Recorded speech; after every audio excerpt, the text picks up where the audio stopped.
And do you think that's because it's just women's health, that just a bit like menopause, it's not necessarily taken as seriously as... Women's health research, generally, there's been a gap. I mean, women weren't included in research till 1993. So relative energy deficiency in sport, it's a sport-specific term for essentially hypothalamic amenorrhea. So when you lose your cycles and your periods stop as a result of a mismatch between the calories or energy going in versus the energy expended or energy going out. Skeletal muscle, because when I had that scan, the practitioner said, well, bone and muscle are best friends. Loading up your body, Yep. Eating more. Welcome to the Zest Method channel. I'm Amelia, an ex-army doctor and founder of a preventative medicine coaching business called, you guessed it, the Zest Method. I have an insatiable curiosity about the subconscious mind and self-betterment, and so I'm hoping to, through this medium, share what I learn and hopefully help humans feel better, not perfect. Loading up your body, Yep. Eating more. Then what is this about the fasting, etc.? Because I find, even being in medicine, I get confused with different podcasts and people who come on, because some people say women should not do anything fasted. Some then say it depends on where you are in your cycle. So if you're in the progesterone phase, you want to do more yoga, Pilates, walks. Don't do anything. So I'm loving the facial expression already. Make sure you're just maybe not lifting so heavy, higher reps, lighter weight. Definitely don't doing fasted. Whereas when you're at the beginning of the phase, the body loves estrogen, so physiological stress is good, and then maybe you can do longer fasts and lift heavier, etc. So, but then I hear so many contradictory advice. I thought, well, let's just speak to the person who will know, and I can hear it from myself as to what you think about all of that. Yeah. So I think there is definitely a space for cycle tracking in sports, and lots of organisations are moving towards that. Lots of athletes are doing that, and that's good because up till now we don't have the data to back up what people in practice are seeing. Athletes themselves are saying, look, I know there's no evidence, or there's evidence to say there's no link between my cycle and performance, but I get more injuries when I train through this part of my cycle versus this. So, and I'm not alone when I say this. And that's the case. So at the moment we're building the data, but it's kind of the technology side has kind of gone the other direction, which is that, everything needs to be cycle synced. Everything needs to have a menopause-friendly workout or a PCOS-friendly workout. And actually, thankfully, the truth is much, much simpler than that. Great, that's good news. And yes, there are differences in your cycle. However, every single woman is different. So, if you're tracking through your wearable and you feel fine and you feel great, and actually you don't actually experience cyclical strength changes or cyclical energy changes, then waking up and being told you're not allowed to go to the gym and you must do yoga is a bit odd. And that's what I mean by, and that's what my facial expressions were, which is, we can't be held hostage by our wearables, but we kind of have to. They're great. I think they're great in collecting data and getting data. So if you do genuinely have sort of cycle-related strength and energy changes, it just helps you validate, okay, this is why I'm feeling like this. But on the other hand, if you wake up and you feel great and your wearable's telling you, no, you mustn't do this and you mustn't do that, we do need to take that with a pinch of salt. And I mean, there was one particular study that came out that said there is absolutely no link between cycles and strength changes. And I think that article was that study itself was looking at athletes. And from what I know with working with athletes, a lot of athletes, whether they knew it or didn't know it or was diagnosed or not, a lot of them fall into red S. I would say a very, very large proportion of the athletes I work with, when I ask them about relative like energy deficiency, low energy availability, or an eating disorder background, they all have some element. So you're asking a population that probably doesn't have regular-ish cycles or physiologically normal cycles. And we can argue about what normal is, but for argument's sake, they usually have lower progesterone. So then they don't necessarily experience the progesterone-based effects of the luteal phase. You're then using that population to say, well, women don't experience strength changes throughout their cycle. It's not a great study. Okay. It's got its limitations. Yeah. So because the results will be slightly skewed. Yes, exactly. So that's kind of in favor of the technology that's saying, well, we should be cycle syncing. And I'm saying, well, actually, let's gather more data, because there are going to be women who fall into that where they don't actually experience luteal phase effects. So actually, well, why should we change how we're training if we're not having any effects? And then there are the women who do experience luteal phase effects, in which case, yeah, we don't want you tearing your ACL, etc. And there's lots of studies now looking at sort of ACL injuries related to certain ways of training throughout your cycle. And we are seeing preliminary that there are increases in injury rates around your cycle for certain sports and certain athletes. Because I find that I'm maybe very fortunate that I just don't, unless I bleed, I don't really know I'm on my period. I have no symptoms. Okay. Now, I don't know whether, again, that's normal or abnormal. I mean, if you'd asked me earlier on, I would have gone, okay, no, great, you're lucky. Now that I learn more and more about Red S, and the more I see it, like even in myself, like I look back at my training and my sports and everything sort of through my teenage years, I know I had Red S at some point as well. And it was partly like, you know, growing up in the 90s with all the messaging around being very small, etc. Yeah. Oh, it's done so much damage to a lot of women. Yeah.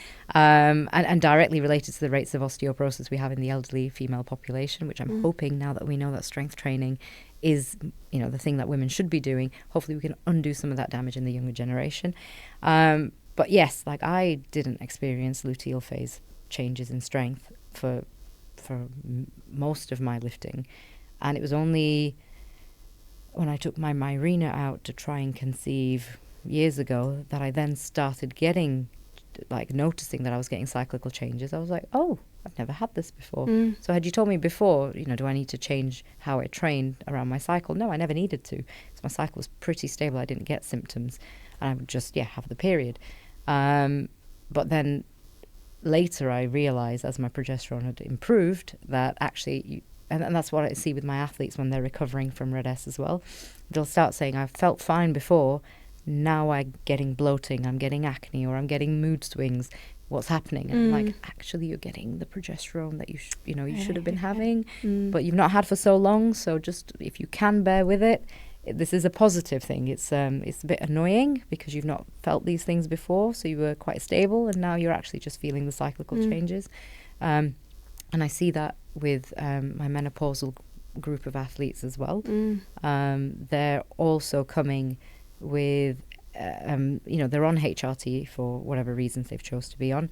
If there's an element of Red S or low energy availability still or previously, what I tend to find is that they're quite intolerant to the progesterone aspect of their HRT. Interesting. Especially if they have a uterus, they definitely need to be on it. Yeah. We really do struggle to optimize that aspect. And actually increasing their calories and correcting the low energy availability will improve that aspect there as well. But again, educating them around, well, I'm sorry that the progesterone is making you feel like this, but that is actually what progesterone does. So it's about finding, but when you're on HRT, we can play around with things. So it's not necessarily a case of, well, sorry, this is your cycle, you just have to live with it. And I tend to have certain strategies that I use with my menopausal athletes where we make use of more of the non-hormonal new alternatives that are out there to try and reduce to get them down to the lowest effective dose of the hormones that they need. Because I often find it's chicken and egg that, that almost the power of placebo effect. So before it was the book Fast Like a Girl. And that speaker, and so then she was like, be delicate in the latter part of your phase and then really stress your body out physiologically in the former part of your phase. Before I read that, I was like, oh my gosh, that's so cool. I would just be doing my normal routine every day. I'd wake up and feel great and no symptoms. Whereas my ex, I remember every time her period came on, she would be floored for 3 days. I was like, God, that's unlucky. Yeah. I'm fine, so I'm going to just go and squat. And then when I then read that book, and I was like, oh, and maybe start paying attention, like really start to maybe track your cycle and see what goes on. And I don't know whether it just planted that seed where then I was like, well, it's 10 days running up to my period, so that maybe I should be in the more sensitive phase. So I was like, oh, I'd wake up and like, oh yeah, maybe I don't feel like going to and almost use that as an excuse not to go. Like, I should be resting and I should go do Pilates instead of a really hard gym workout, even though probably I actually felt fine. So I don't know whether that's the psychology around that also plays a factor, or maybe that was just me finally listening to my body. I'm not too sure. I think there's a bit of both, but yes, if you genuinely don't experience cyclical changes and something is telling you you should be, I don't know, it's made me just think of the question now. If you don't experience cyclical changes, is it trying to, should be saying that that's not normal, and actually maybe you should be getting some. Yeah. I don't actually know the answer to that. I think until we gather more data, we're not necessarily going to know. But then this is the beauty of the female cycle, which is there's so much variation that actually what is normal. But I think at the moment, we definitely don't have enough data.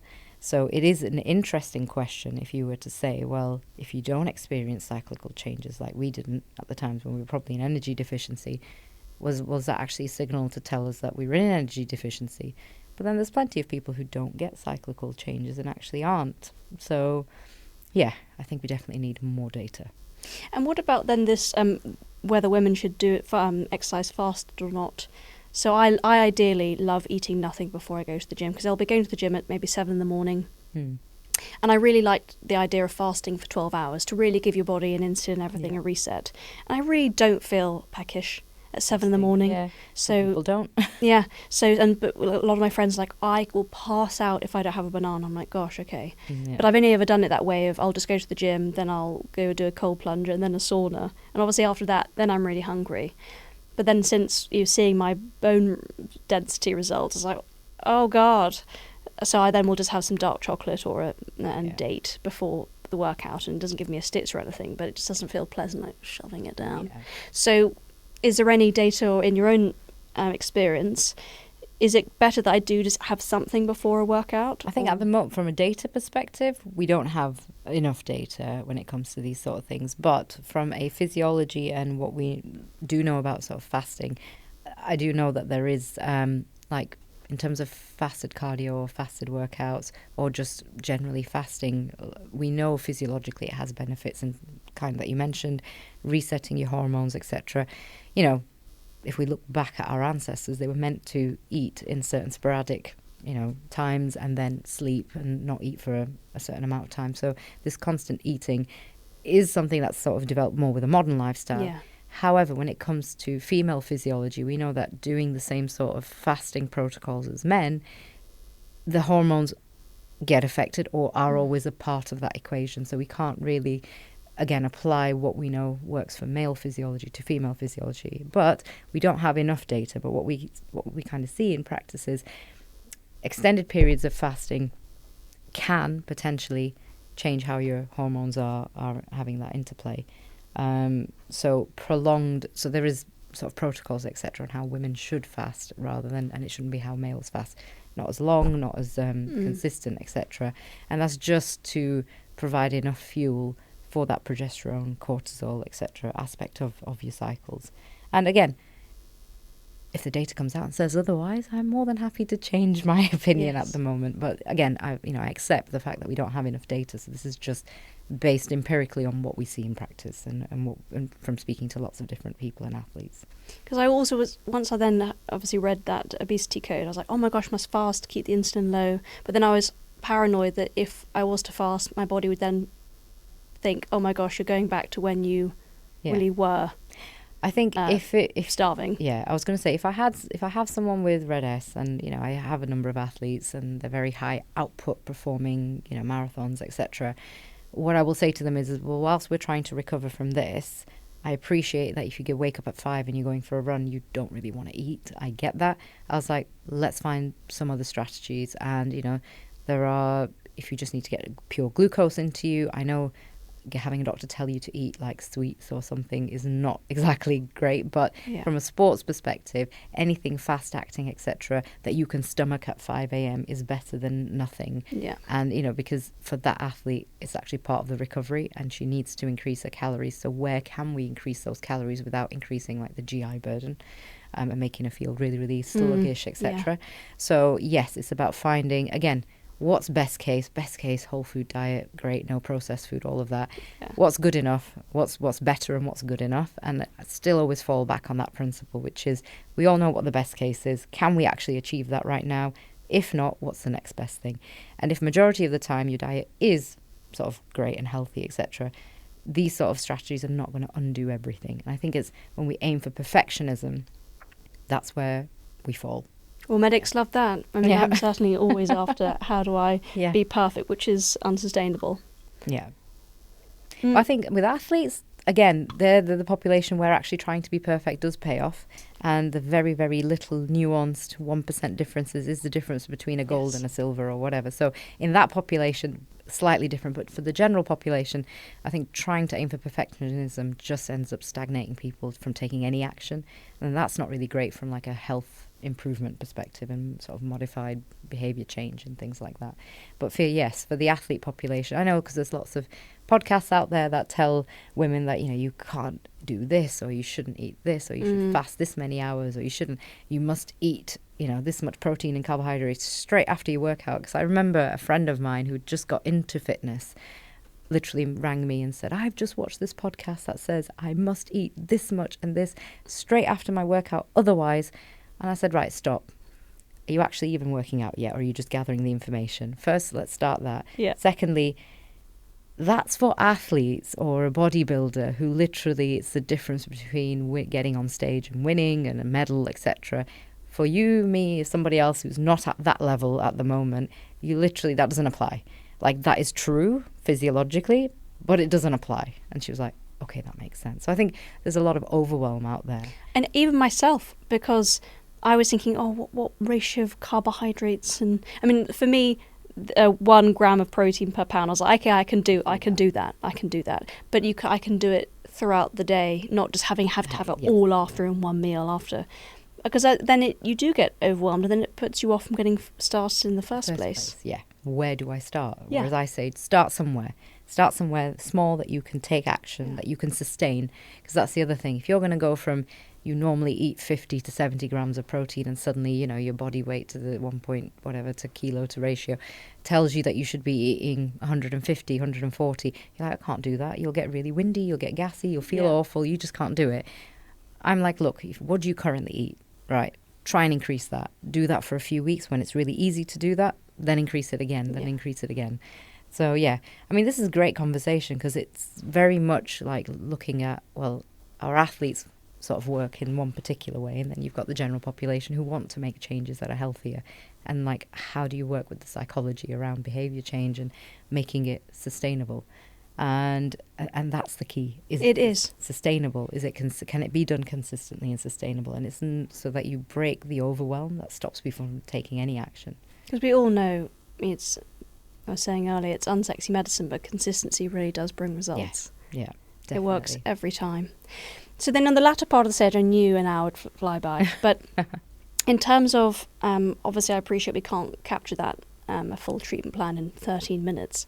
But for those actual takeaways, or maybe those non-athletes, weekly athletes listening, I don't know who's listening to the channel, and myself, what we can start doing to perhaps, if we have had REDs in the past, or currently now, who knows, if I'm having normal periods or no symptoms, probably still in it, or how to maybe start addressing my osteopenia, if there's any modifiable factors I can address there. What would you, in your clinic, be advising these young women to start doing to perhaps either take themselves out of it, or at least reduce the future complications that you've seen?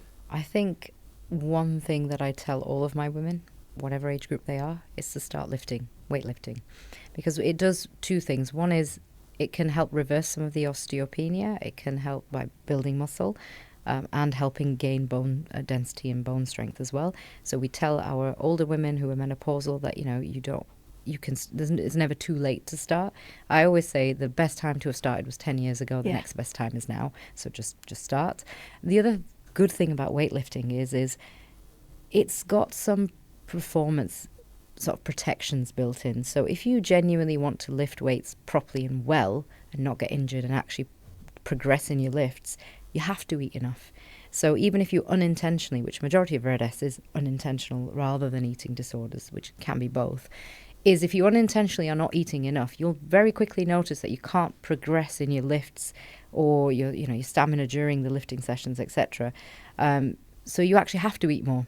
So in a way, and even from like an eating disorder recovery, I find a lot of athletes have had eating disorders when they were teenagers and then got into, say, CrossFit, for example, and actually what they found was they had to eat more to be able to perform well. And that performance aspect is what keeps them from falling back into the eating disorder. So in a way, it's protective. So lifting is great from, multiple reasons, because it can help you get out of the sort of energy deficiency if it's intentional to an extent, or even if it's unintentional, because your performance becomes the thing that you start measuring now. So to keep that going, you have to eat more. So it kind of protects you and helps you in that sense. But a lot of it is down to slowly building your calorie input and your carbohydrates higher and higher to get to the point where you figure out what your maintenance is. And then and it's probably going to be higher than you think. And for the maintenance, do you do that to the old school calculator? I can't even remember the name of, there's so many Schofield equation or something. I mean, that's a good way to start. But even that doesn't take yours or mine specifics into account, and it's a good way to start, because if you're starting from nowhere, from zero, and going, well, I don't even know, like my PT told me to eat 1,500 calories or whatever, which is probably not enough. It's actually, well, where do I start? So having a calculation is great, but then start with that and see what happens. So do that for a week or two on those calories, etc. What's happening to my performance? What's happening to my weight and my body composition, etc. And if it's still not going up, or it's not static, etc., then you can increase. If your performance is not, or if your cycles aren't back, you need to increase. And obviously that isn't going to take sort of 4 weekly cycles, etc. And if you don't have cycles, please do come and see someone, because actually if you're not having cycles for 3 months or more, that's enough to start the estrogen decline. So yes, please come and see someone. And whilst I wouldn't jump to start someone HRT if they've just had 3 cycles and they've just picked up that they're falling into energy deficiency, I mean, the answer is always we need to improve the nutrition, and the HRT, etc., is all supportive. So a lot of my athletes are mostly holding on to the HRT as it's going to get me my cycles back. I'm like, no, that's not its job. Its job is to support everything whilst we work together to get the cycles back. And at which point do you then maybe introduce HRT? Because, for example, I think a lot of maybe my low estrogen is down to stress. Before I had my foot, I don't know whether there's a correlation from what you know between cortisol and your female hormones. I mean, they're all linked in that big horrible steroid cycle that we used to study at medical school, which even I can't remember. I mean, that and the Krebs cycle, like useless, but it probably actually isn't. So then I've really tried to work on, right, let's activate that parasympathetic nervous system. Let's start doing some breath work. Let's start being really prioritizing sleep, etc. So I'm going to retest my estrogen in 12 months' time, this coming October, to see whether any of those lifestyle factors have changed. But at that point, let's say it's still low. At which point do you say to your clients, right, we probably I should get you on HRT? Because if my cycles are now without fail very, very regular, probably on the lighter side, no symptoms besides the obvious, and then obviously low estrogen in the background, osteopenia. So when would you say HRTs may be required? I think if we'd picked up osteopenia and you were not getting cycles, then yes, that's a pretty easy one that we'd put you on HRT. If you have got your cycles back, then it's more nuanced to see, well, if you've got your cycles back now, then you do have enough estrogen. So actually, can we just support that and your recovery? And it would basically be if you were then getting symptoms, so either performance-based symptoms, other injury-based symptoms, or menopausal-like symptoms, etc. But it's quite difficult because it's not very easy cut-offs. It's quite different in each different athlete and each different person as well. In your case, without knowing all of your bloods and numbers and things, at the point of the osteopenia and low estrogen, I probably would have had a conversation with you about it, but you sound like you're very, very motivated to sort of improve things. So I think with that in place, and the fact that you have your cycles back, then it probably isn't something that we need to jump to, because what we want from the HRT is bone protection. So if we can see elements of that happening, then fine, we don't need it necessarily, unless you get to the point where now you're naturally perimenopausal, which will happen to us at some point. I know, the dreaded. And then that's a different conversation. So yes, yeah. And maybe the fact that I still can't get past a 50 kg squat. I think there's a psychological block there, but there has been no progression in 7 years. I can't do it. Yeah, definitely. There's got to be, needs more fuel. Yeah. Need more fuel and a good spotter. Yeah. So I'm going to try my best to summarise. I don't know how good a job I'm going to do this, but from what some of the data out there, and from the anecdotal evidence of working with your athletes, that you've been dealing with a lot that more often than not will have had a history of REDs and irregular or abnormal periods. And so when they come to see you in clinic, you'll be just basically addressing the fundamentals. Are they lifting properly? Injury rate? Are they eating enough? And almost that which we all know, every woman is different. Yes. So really just to listen to your body. Yeah. That if you are more sensitive or feeling more tired or feeling those progesterone-like symptoms towards the end of your cycle, then listen to that, lean into it, and perhaps do just take your foot off the pedal. Yeah. However, even though a lot of the podcasters out there are saying, make sure you eat chocolate, do Pilates at the latter part of your cycle, and you're actually feeling on tippity top form and not feeling any of those symptoms at all, ignoring the fact we don't know whether that's abnormal or abnormal, that you just then continue as you are. Yeah. Maybe paying attention to if you do injure more in certain parts of your cycle, maybe that's when you need to dial it up or dial it down. Yeah. But really, what I'm hearing, the key pillars are eat enough, go on your own discovery journey of what does maintenance feel like, and also just hit the weights yesterday. Yes, definitely. And build, yeah. Because the other thing that I see is that RED-S, whilst we talk about it related to sports and athletes, I think it actually, and I see it in practice, because I work with fitness coaches, not necessarily just working with athletes, but with regular women. And women lose their cycles a lot. So you will see adolescent girls, when their body's changing, they're hitting puberty, they think, I need to go on a diet because I'm gaining weight. And they'll go on a diet and they'll lose their cycles. Or, they're sort of older in their mid-20s, etc. Again, body's changed, etc. You got a holiday you want to go on, you quickly want to lose some weight, you do something drastic, you lose your cycle. So I know the terminology is around sport, which I think it will be changing to kind of encompass the actually how it affects women. Women are at risk of RED-S or relative or low energy availability throughout their lifespan, through adolescence, through pregnancy, definitely postpartum, when we underestimate the calories required for lactation, and then you add movement and energy and expenditure and training to that, alongside sleep deprivation and all sorts. And then again at menopause as well, or perimenopause, where women will find that their body composition is changing again, so they'll try and lose weight by reducing the calories. So due to all of this societal pressure around sort of maintaining and looking a certain way, women are always at risk of low energy availability. So yes, we talk about it from a sports perspective, but I think it is a huge public health issue, and actually we can look at the way we manage it in sports as a way of actually undoing some of the damage sort of just through the general life cycle of a woman. Well said. So as a final handoff, please just let everyone know if they are experiencing some of the symptoms we've spoken about today, and as you said, make sure you go and see a professional if your periods have stopped. Please let everyone know where you are, where to find you. So you can find me online on drlamiazafrani.com. You can find information around my clinics. There's more podcasts and other educational information and articles on there as well. And you can find details on how to book in and see me in clinic as well. Super. With 2 minutes to go, any closing thoughts?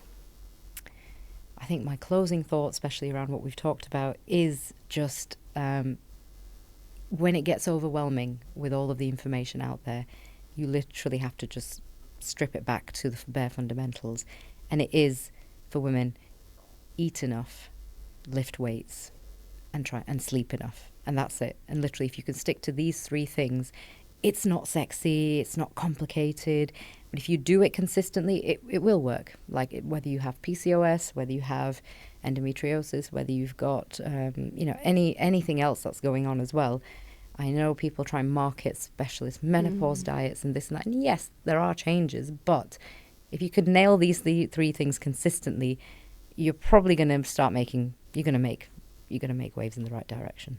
It's one of those things that's so simple, they're just always overlooked. Yes, yeah. And yeah, it's not glitz and glam, which is why it's just not popular. Yeah. Because it's the harder thing to do. Give me a magic wand and where can I, Yeah.